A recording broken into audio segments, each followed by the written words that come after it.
For some reason, a lot of people hate Rudy Gobert. The other day, the Timberwolves went out of their way to call him out. Anthony Edwards said something that's crazy even for him. Bro, he's the same as anybody else, bro. Like, to me, the best rim protector in the league is Porzingis. Like, anytime I go against Porzingis, I don't get no layups. Okay, that is just dumb. I'm not even gonna bring up the stats, but you know, Ant just kind of says things. See my earring? It's dancing. I see that, yeah. But actually, he's not the only one. A lot of other players and fans think Rudy is overhyped because of what happened last season. Dude just won a 3rd Defensive Player of the Year, but his man dropped 3 after 3, and the Jazz lost to the Clippers without Kawhi. The reason that happened, or so we hear, is because Rudy Gobert is overrated. I might have actually said that at one point, but we can all get smarter. One of my favorite channels is Thinking Basketball, and he actually did an entire video on Gobert's defense, and he shows how good he is away from the basket. Rudy's not some lumbering statue like DeAndre Jordan. He moves like a small forward. He's got the foot speed to switch on screens, the agility to recover if he gets beat. Going one-on-one on the perimeter and driving around Gobert doesn't work that well. The actual problem with the Jazz last year was Gobert's teammates. Look at Paul George force Royce O'Neal into the paint. Gobert has to double team him, so Terrence Mann is wide open. Look at Reggie Jackson do the same thing with Mike Conley. Gobert has to help and again leave Mann open. In fact, Gobert is so good, he covered for his teammates' weakness until it was too late. But have they fixed those weaknesses this year, or are the Jazz a fraud again? The Jazz are having a great season again, but I think it's important to explain how we got here in the first place. People thought they were done. It was going to be a rebuild after Gordon Hayward left in 2017. But they did have a good group of young players. Somehow Rudy Gobert fell to 27th in 2013. So the Jazz traded with the Nuggets for Eric Green and cash. Great job, Denver. In 2014, they wasted a top 5 pick on Dante Exum, but they recovered. Luckily, they signed Joe Ingles off waivers after the Clippers cut him. And 2 years later, Gobert developed, so they went all in on a playoff spot. They brought in Boris Diaw, George Hill, Joe Johnson, but they got swept by the Warriors in the 2nd round. And that is when Gordon Hayward left for Boston, and it looked like their run was over.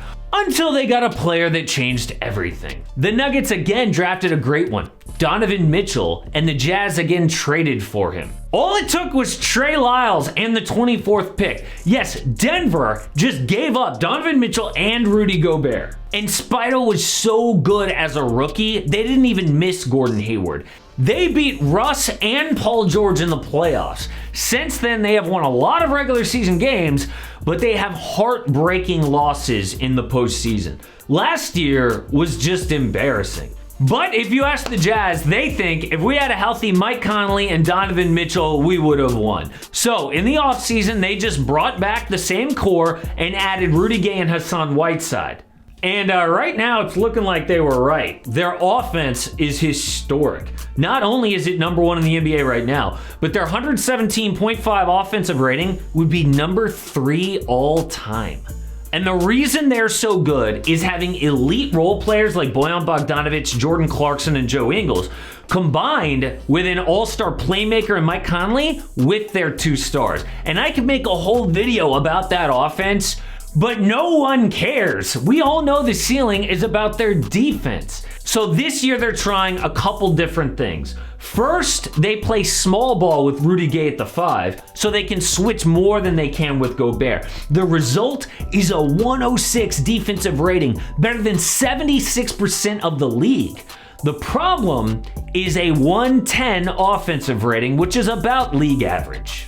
And they've only played small ball like that for 50 possessions all year, which tells you that they don't think they found a solution. Another thing they're doing on defense is being more aggressive. Like when they chose to double team Trae Young at full court earlier this year. And honestly, all of this is just fine, but it's a gimmick. You're not going to win big games if your $200 million player has to sit on the bench. So I don't care how good the regular season or the stats have been, I am not a believer in the Jazz as a real title contender. They just don't have the players to overcome the same thing that happened last year. If another team goes 5 out like the Clippers did in the playoffs, nothing's going to change.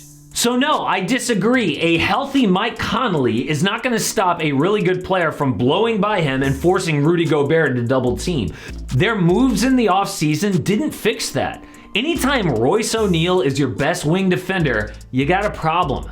The good news, though, is there is a solution. Remember that Shams report about Kyrie returning and the Lakers wanting Ben Simmons? Well, way down at the bottom was this, a little one-liner, that the Jazz are pursuing a defensive-minded wing on the trade market. They know Rudy Gay is not good enough. So let's go over a list of guys that might be. Of the players on the trade block, I think Utah should target Dorian Finney-Smith, Talen Horton-Tucker, Dylan Brooks, Josh Hart, Lou Dort, Ben Simmons, and Jeremy Grant after Bleacher Report said he is available. Now, you might disagree that some of those guys are available, but all of these players are guys I wouldn't consider untouchable, and the Jazz could get for the right price. Now, the two guys that I think are most realistic there and would have the biggest impact are Lou Dort and Jeremy Grant.